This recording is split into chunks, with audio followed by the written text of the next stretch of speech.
This person wants to know if you can share stories of wrestlers having issues at the Canadian-U.S. border. I could tell you 100 stories about myself. Why don't you tell stories? Nobody would care. Well, here's the deal. Whenever you're going to go over the border, and keep in mind this was before 9/11, don't go over the border with a carload of wrestlers that have piercings and tattoos and green mohawks. And pills. And pills pulled over every time. Although if you, I don't think this works anymore because it's 12 years later. But if you do happen to go over the border, take a guy like Buddy Wayne or Tim Flowers who had been on All-Star Wrestling television, because then when they do pull you over, they recognize the guys and they mark out and then they let you go. Oh, that's interesting. It was very interesting. Tim would just fly through that border every time. They all knew him. They all knew he was Tim Flowers. No questions asked, just through the border. And travel with John Cena. Yeah. Buddy'd show up and he'd have an ICW tag title belt in the back, and they'd all take pictures with it and let him go. And he could have went through that border with an atomic weapon. He would have been fine. So nowadays, you just got to be careful if you've got a record. God, I remember when I used to go to Mexico every frickin' time. Coming back? Oh, God. Going there was never a problem. Coming back, always a problem. And if the border guy goes, "Are you carrying any weapons?" do not hold up your fists and say, "Just these." My buddy Craig did that, and we got yanked in. Oh, that's hilarious. Yanked in we got for that one. No sense of humor there at the border. Oh, God. I once tried to bring ninja stars across the border from Mexico. That was fun. Dave. What were you thinking? What? What were you thinking? I don't know what I was thinking. Wasn't the brightest move. That's a rare example of Dave Meltzer not thinking, everybody. Yeah. Yeah.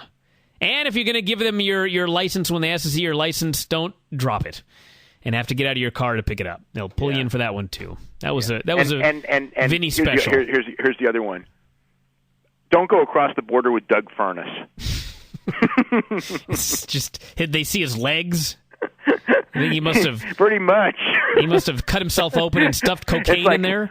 Well, it's like, how long were you in Mexico? A couple of hours. It's like, okay, that's not a good one. Yeah, probably. I mean, all of those when I used to go down there and I would come back and they'd go like, they'd look at my passport. You had 8 trips to Mexico and they're all for one day.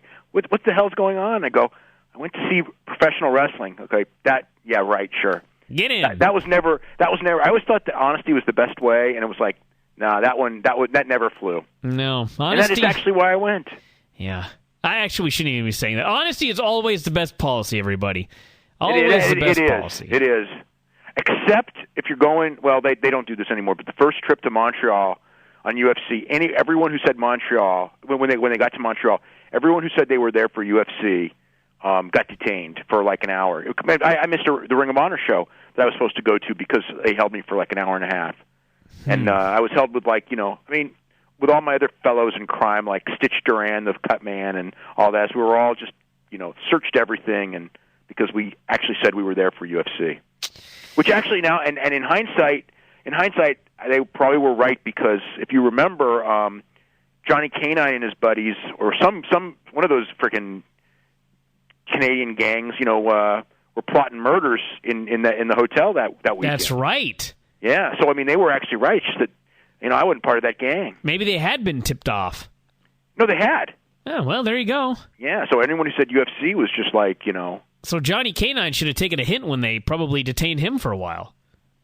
Or maybe he was smart enough to not say. I don't know what happened. I don't know. Well, isn't he up for another murder these days? I think he's in a lot of trouble. The last I heard. He's always in trouble. He's been in trouble for 15 years. Yeah. I just remember the first time that there was what was it? The first time that he made the papers, and I called up, and it was the Hamilton police. And then the guy in the police department just goes, canine. And I go, and he goes, well, what, because this is the first time. And he just goes, with the gang. He gives me this whole thing. It's like everyone in town knew this guy and knew that he'd been in trouble for forever. Yeah.